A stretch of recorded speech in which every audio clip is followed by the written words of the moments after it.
Hello friends, स्वागत है आपका अनुपम कहानियाँ में। आज की कहानी का शीर्षक है सत्य के 3 पहलू। तो आइए शुरू करते हैं। भगवान बुद्ध के पास एक व्यक्ति पहुंचा। बिहार के श्रावस्ती नगर में उन दिनों उनका उपदेश चल रहा था। शंका समाधान के लिए, उचित मार्ग के लिए लोगों की भीड़ उनके पास प्रतिदिन लगी रहती थी। एक आगंतुक ने पूछा, क्या ईश्वर है? बुद्ध ने एक टक उस युवक को देखा और बोले, नहीं है। थोड़ी देर बाद एक दूसरा व्यक्ति पहुंचा। उसने भी उसी प्रश्न को दोहराया, क्या ईश्वर है? इस बार भगवान बुद्ध का उत्तर भिन्न था। उन्होंने बड़ी दृढ़ता के साथ कहा, हाँ, ईश्वर है। संयोग से उसी दिन एक तीसरा आदमी ने भी आकर प्रश्न किया, क्या ईश्वर है? बुद्ध मुस्कुराए और चुप रहे, कुछ भी नहीं बोले। अन दोनों की तरह तीसरा भी जिस रास्ते आया था उसी मार्ग वापस चला गया। आनंद उस दिन भगवान बुद्ध के साथ ही था। संयोग से तीनों ही व्यक्तियों के प्रश्न एवं बुद्ध द्वारा दिए गए उत्तर को वह सुन चुका था। एक ही प्रश्न के 3 उत्तर और तीनों ही सर्वथा एक दूसरे से भिन्न, यह बात उसके गले नहीं उतरी।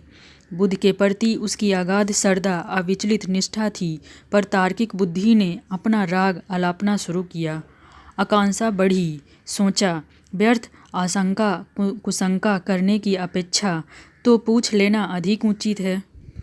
आनंद ने पूछा, भगवान, दृष्टता के लिए क्षमा करें। मेरी अल्प बुद्धि बारंबार यह प्रश्न कर रही है कि एक ही प्रश्न के 3 व्यक्तियों के लिए भिन्न भिन्न उत्तर क्यों?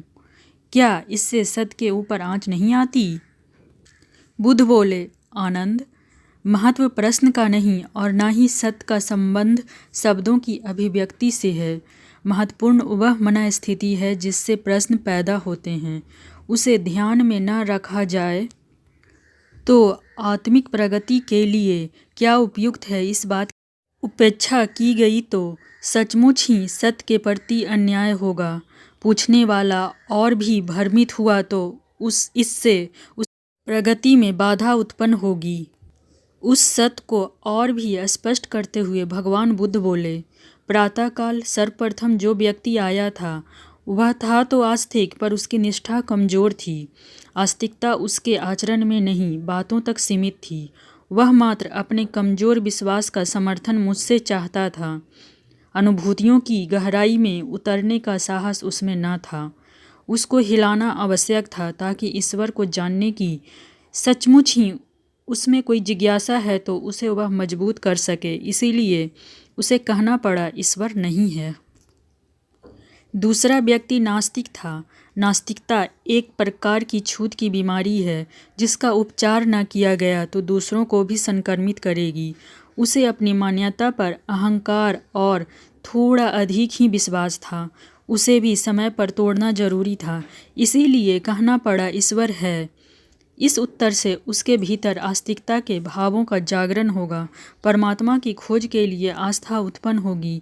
उसकी निष्ठा प्रगाढ़ है, अतः उसे दिया गया उत्तर उसके आत्मविकास में सहायक ही होगा।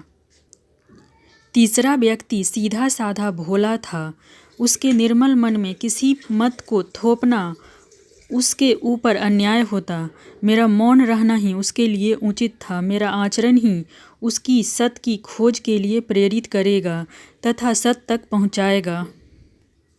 आनंद का असमंजस दूर हुआ। साथ ही इस समय का अनावरण भी कि महापुरुषों द्वारा एक ही प्रश्न का उत्तर भिन्न भिन्न व्यक्तियों के लिए भिन्न भिन्न क्यों होता है। साथ ही यह भी ज्ञात हुआ कि सत्य को शब्दों में बांधने की भूल कभी भी नहीं की जानी चाहिए।